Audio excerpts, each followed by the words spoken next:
Okay, this is the first in what might be a series of videos about Timberborn. Um, I'm going to show you a feature that I just added.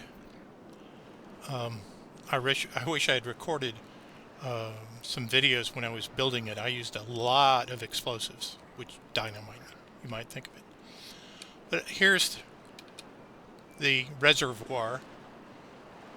It takes off of this river where I have adjustable floodgates, and I have it so that these floodgates right here, I assume you can see my cursor, it's these, are controlled by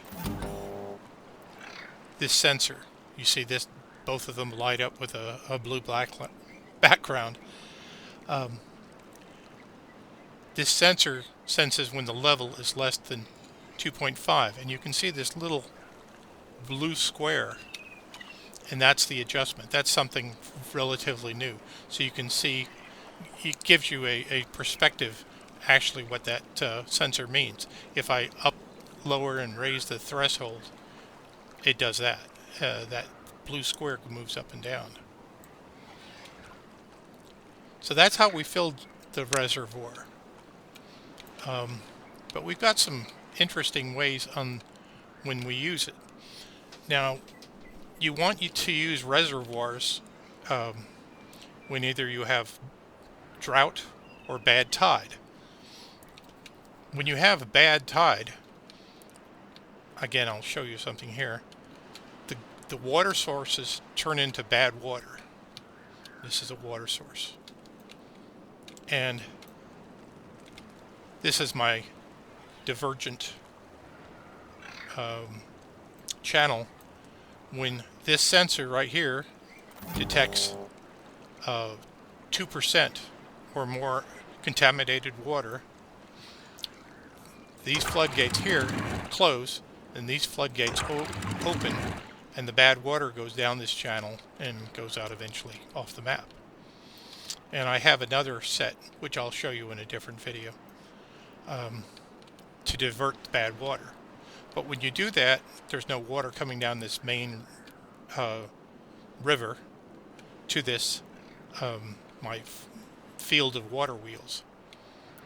So I have a reservoir that provides me a reserve of water.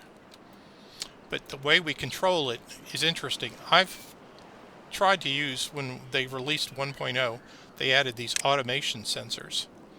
And they're levers, relays. I posted videos earlier on this page that explain these things. But this is something I'm not going to go real deep like the guy making the video did.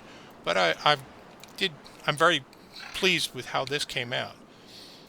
We have floodgates here, and we have what's called fill valves, which regulate the level of the water on the downstream side. You really don't need both, but I built these floodgates first so I could build all of this without it being wet. But I wanted to automatically control the valves.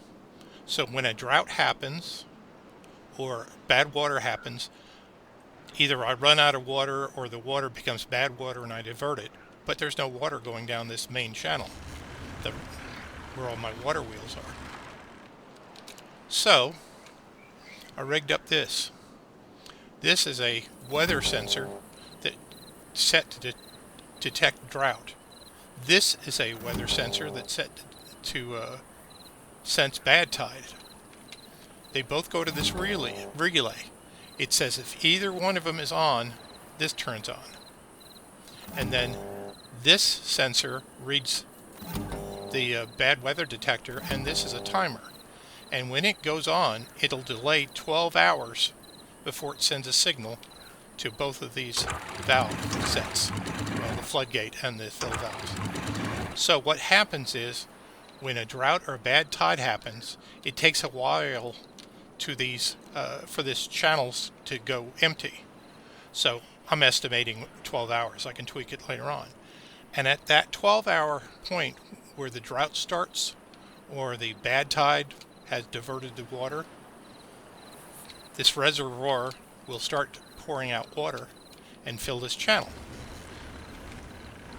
And then you can see this part B. After 4 days, it'll automatically close both of these. Now that 4 days is my guesstimate about how long a drought or a bad tide would last from what I've seen.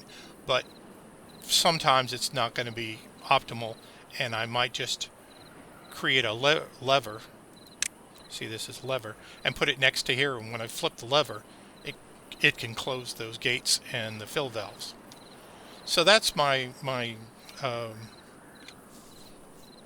use of automation to automate a side channel. I could do this manually when something comes up, but that would take a lot of running around, and the whole idea is I want to be able to just walk away and come back, and the least amount of damage done if we had bad tide or a drought.